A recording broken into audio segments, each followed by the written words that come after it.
귀한 찬양 감사합니다. 하나님이 영광 받으신 줄로 믿습니다.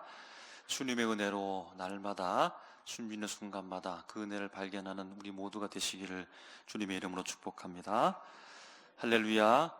이 시간에 하나님께서 우리와 함께 계심을 믿으십니까?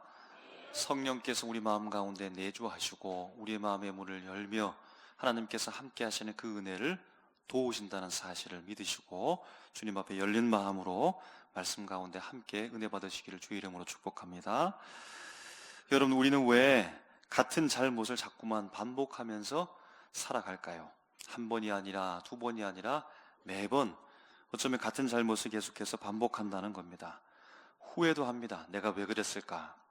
회개도 합니다. 주님, 제가 잘못했습니다. 주님 용서해 주시옵소서라고 하면서 그렇게 기도합니다. 여러분, 그러면서 또다시 같은 자리로 우리가 돌아가는 자신을 발견하게 됩니다. 그럼 이유가 무엇일까요? 사람은 다 실수하니까 모든 사람은 다 그런 법이다 라고 여러분 생각하면 되겠습니까? 여러분, 그런데 정말 잘못된 일의 반복되고 또 반복된다면 여러분, 그것을 과연 실수라고 말할 수 있을까요? 여러분, 우리의 내면을 한번 차분하게 들여다보면 어떠합니까? 단순히 실수였다고, 그것은 아무런 문제가 아니라고, 큰 문제가 아니라고 여러분 그렇게 말할 수 있을까요? 그보다는 우리의 자신을 살펴보고 또 살펴보면 어딘가 본질적으로, 그 근원적으로 어긋나 있는, 발견하고 싶지 않지만 발견하게 되는 불편한 진실과 여러분 마주하게 되지 않을까요? 우리는 왜 이토록 쉽게 이기적인 사람이 되는 겁니까? 왜 이처럼 우리는 순식간에 하나님보다 나에게로 돌아서서 나 자신을 더 앞세우는 사람으로 변하게 될까요? 여러분, 앞에서 말했던 것처럼 우리는 가끔씩 본질이라는 것, 근본이라는 것을 말합니다. 본질의 의미가 무엇인지 한번 찾아보니까 이렇게 정의되어져 있습니다. 어떤 존재의 가장 깊은 뿌리라는 겁니다. 결코 변하지 않는 근본이라는 겁니다.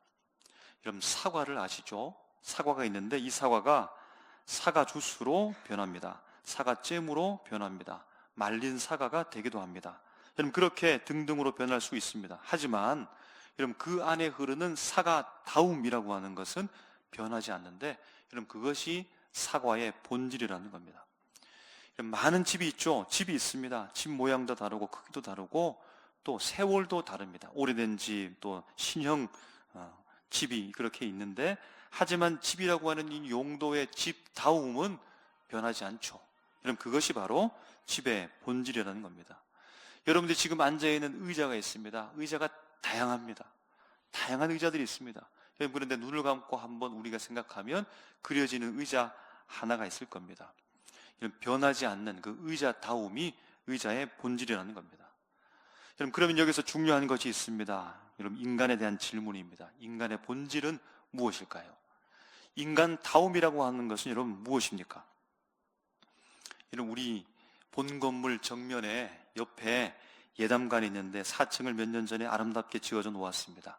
이 4층 청소년부와 청년부가 예배를 드리고 있는 그 공간에 여러분 들어가 보셨죠? 다니엘 홀인데 여러분, 예배당 정면에 글이 적혀 있는데 무슨 글씨가 적혀 있습니까? 이마고 데이라고 적혀져 있습니다. 라틴어인데요. 여러분, 이 말은 영어로 이미지 오브 갓이라는 뜻입니다.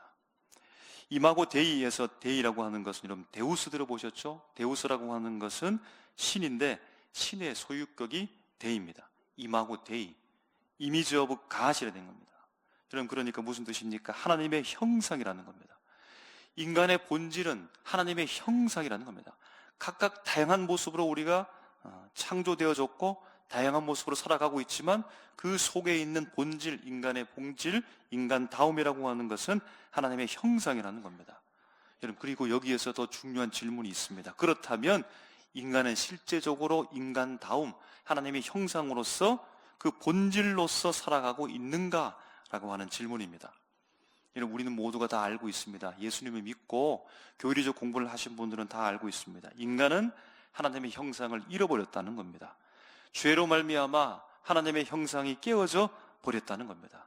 그럼 이 모습이 지금 우리가 살고 있는 실제적 모습이며, 그것을 일컬어서 인간의 실존이다라고 그렇게 말하는 겁니다. 그럼 인간은 하나님의 형상을 잃어버린 채 살아가고 있는데 구체적으로 그 내용은 어떠할까요? 어떤 실존적 모습으로서 모양으로서 살아가고 있는 겁니까? 우리는 죄 아래에서 죄인된 모습으로 부정적으로 말하면 비참한 현실로서 살아간다라는 겁니다.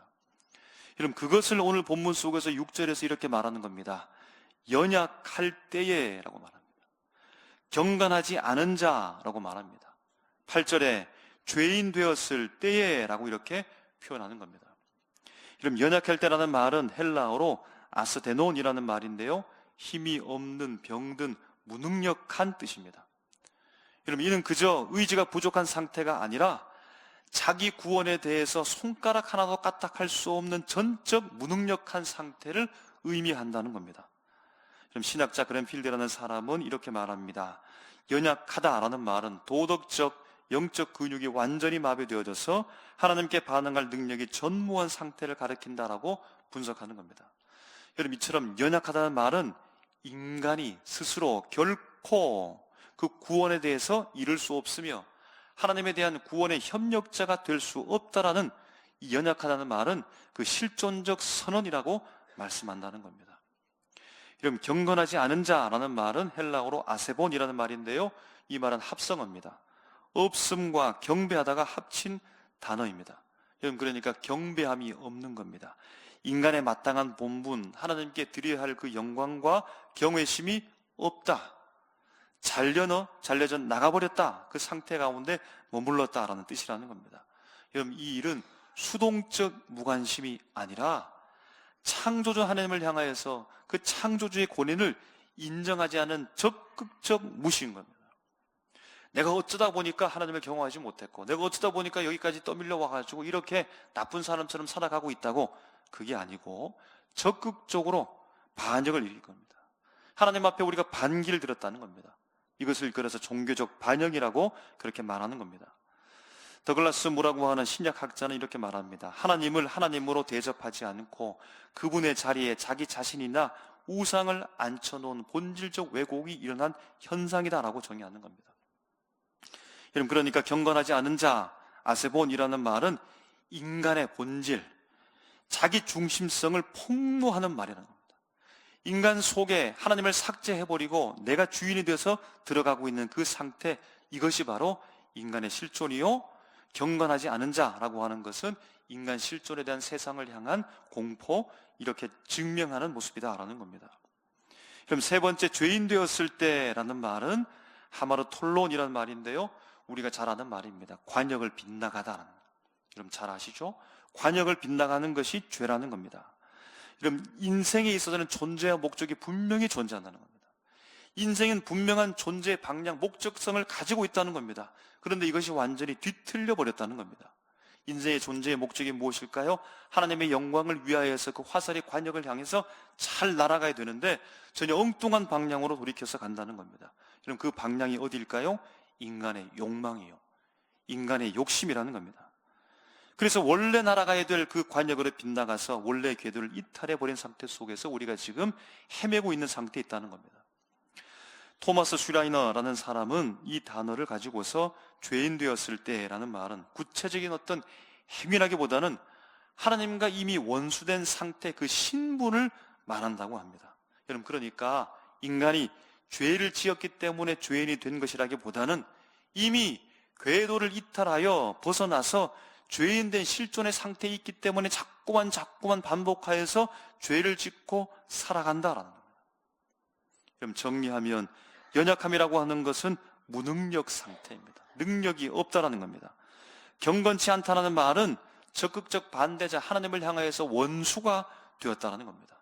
죄인이라는 말은 인생의 방향성을 상실했다는 말입니다. 그 방향이 완전히 비뚤어졌다라는 말입니다. 그럼 결과적으로 하나님을 향하여 우리 스스로, 인간 스스로 하나님께 도달할 수 없다는 점에서 이 세 단어가 다 동일합니다. 여러분, 그래서 이것을 일컬어 무엇이라고 말합니까? 전적 타락이라고 말하죠. 전적 부패라고 말하는 겁니다. 여러분, 이것이 앞에서 말한 인간의 본질이요, 이것이 하나님의 형상을 잃어버린 인간의 실존적 존재로서 우리가 지금 살아가고 있다는 겁니다. 여러분, 그래서 인간은 스스로를 구원할 수 없습니다. 하나님의 그 구원에 대해서 하나님의 구원의 협력자가 될 수 없습니다. 오직 외부의 개입이 없이는, 그 외부의 개입만을 기다려야 되는 절대적 도움이 필요한 절대 의존적 존재로서 우리는 위치에 있다는 사실을 오늘 말씀의 이 세 단어가 우리에게 정확하게 알려주고 있다는 겁니다.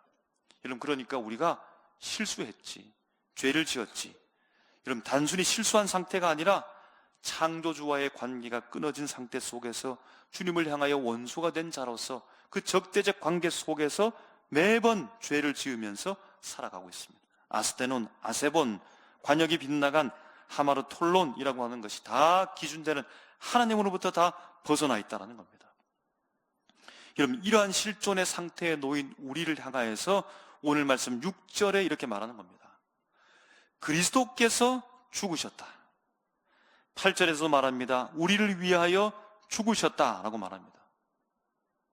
예수 그리스도께서 죄인된 우리, 죄인된 실존 우리를 위하여서 죽으셨다.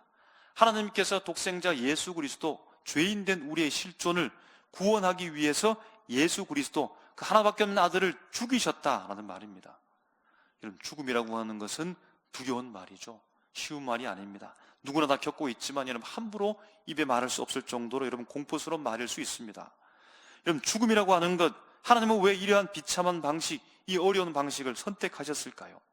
하나님은 전지전능하신 하나님인데요, 모든 것을 다 하실 수 있는 분인데, 그분은 인간이 아니라 신이신데 굳이 사랑하는 아들을 죽음으로 내모는 가장 극단적이고 가장 비극적인 방식을 선택하신 이유는 여러분 무엇일까요?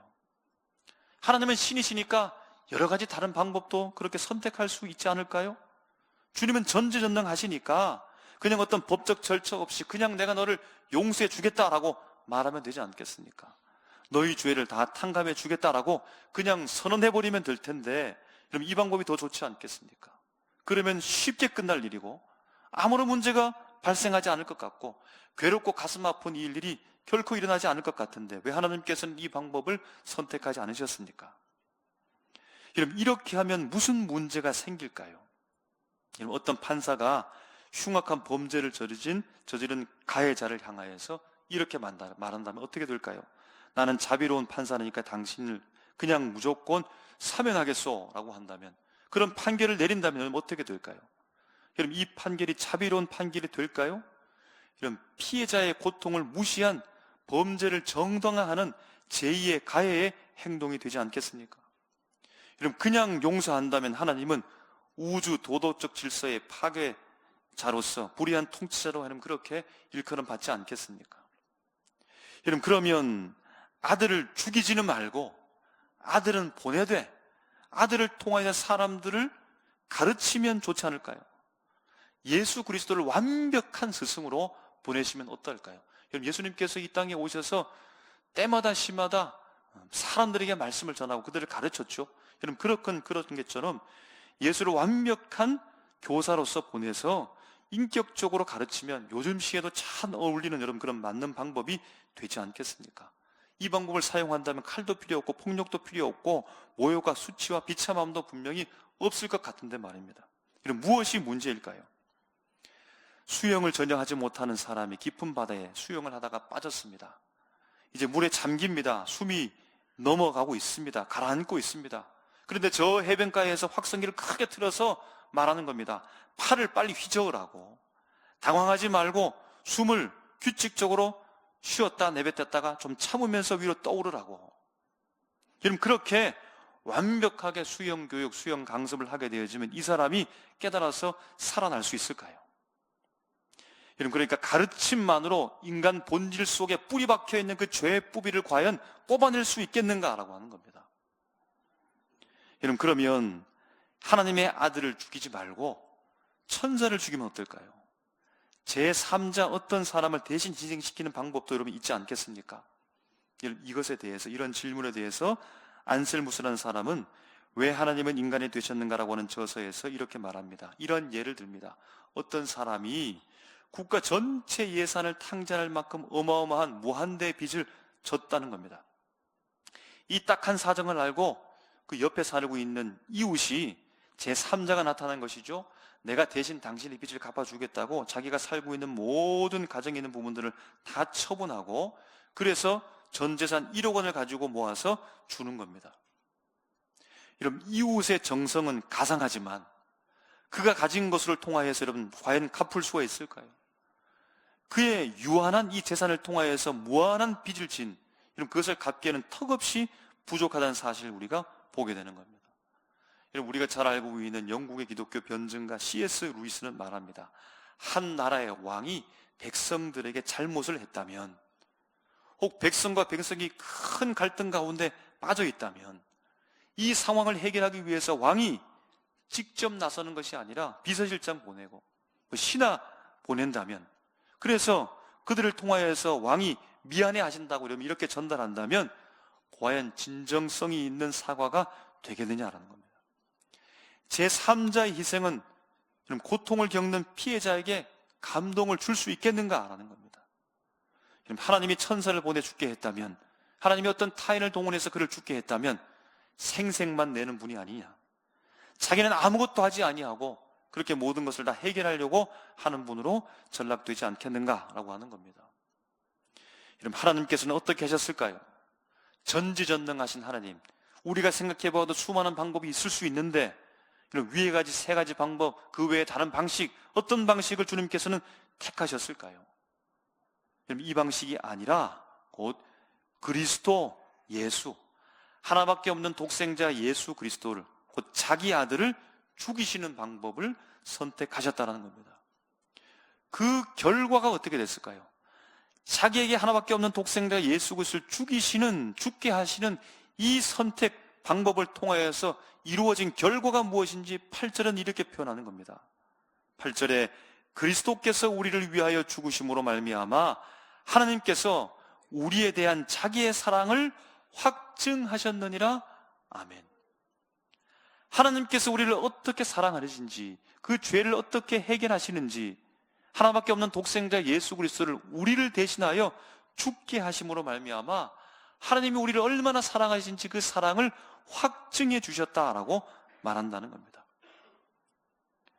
여러분, 자기의 사랑이라는 말은 천사를 동원한 사랑을 말하는 게 아닙니다. 대리인을 동원한 사랑을 말하는 것이 아니라 직접적인 사랑을 말하는 겁니다. 자신이 사랑했다라고 하는 이 직접적 사랑을 쏟으셨다라고 하는 말인 겁니다. 하나님께서는 우리에게 무언가 물건을 건네준 것이 아니라 자기 자신을 주신 것이라는 겁니다. 여러분, 그래서 이것을 일컬어서 자기 희생적 사랑이다라고 이렇게 우리가 말씀합니다. 여러분, 확증하셨느니라는 말은 느낌을 말하는 것이 아닙니다. 오늘 예배 드리고 나니까, 찬양 드리고 나니까 내 마음 가운데 무언가 확신이 생겼어, 내 마음 가운데 무언가 감동적인 부분이 있어, 감정이 있어, 그 느낌에 대한 표현이 아니라 법정 용어입니다.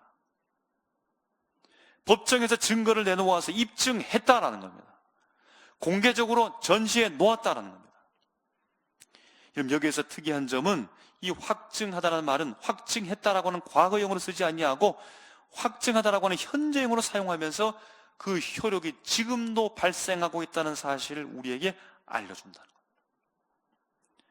여러분, 하나님께서는요 전지전능하신데 그냥 용서해주면 되지 뭐 라고 하는 방법이 아니라 자기 아들을 우리를 위해 죽이심으로써 죄는 반드시 심판하신다라고 하는 공의로우신 분이라는 사실을 드러내셨고, 동시에 죄인을 반드시 하나님께서는 살려내신다라고 하는 사랑의 하나님임을 이 땅 가운데 그 하나님의 완전한 성품을 온 우주 만물 가운데 증명하심으로 말미암아 우리에 대한 자기의 사랑을 확증하셨다라는 겁니다. 하나님께서는요 교육과 어떤 계몽의 방식이 아니라 자기 아들을 죽이신 사건을 통하여서 우리 안에 있는 의심을 몰아내고 전인격적 신뢰를 얻게 되셨다는 겁니다. 전인격적으로 우리가 주님을 신뢰하게 되었다는 겁니다.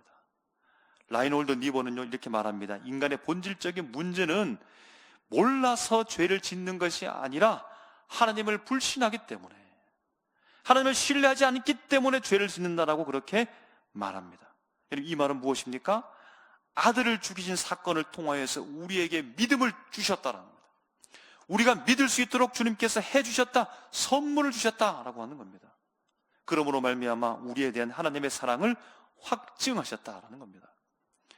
여러분, 하나님께서 천사나 제3자의 대속 방식이 아니고 하나밖에 없는 독생자 예수 그리스도 그 아들을 우리에게 주셔서 죽이심으로 말미암아 하나님은 인간에게 어떤 존재로서 드러난 겁니까? 어떻게 우리에게 지금 말씀하고 있는 것입니까?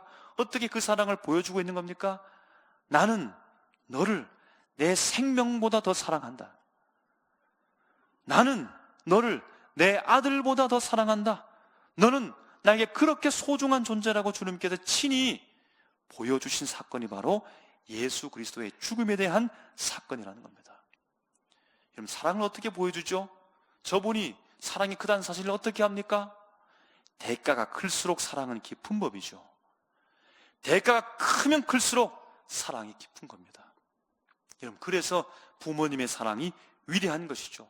부모님의 사랑이 그토록 깊다라고 우리가 보는 것이죠. 왜입니까? 자식을 향한 대가가 그토록 크기 때문입니다.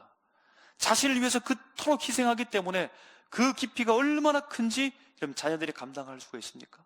여러분, 이것은 믿는 자나 믿지 않는 자나 다 깨닫고 알고 있는 보편적 진리입니다. 깊은 대가, 그 큰 대가를 치르면서 하나님의 놀라운 큰 사랑, 이 보편적인 진리를 통하여서 피조물인 인간에게 하나님 창조의 사랑을, 주의 사랑을 감당할 수 없도록 우리에게 주셨다는 겁니다. 이런 부모님의 사랑을 감당할 수 있는 사람이 있습니까? 이 정도는 줘야지, 적당하지. 그럼 이때는 언제 말하는 겁니까? 철이 없을 때 말하는 거죠. 철이 들고 나게 되어지면 부모님이 나를 얼마나 사랑했는지 깨닫게 되는 순간을 우리가 경험하게 되지 않습니까?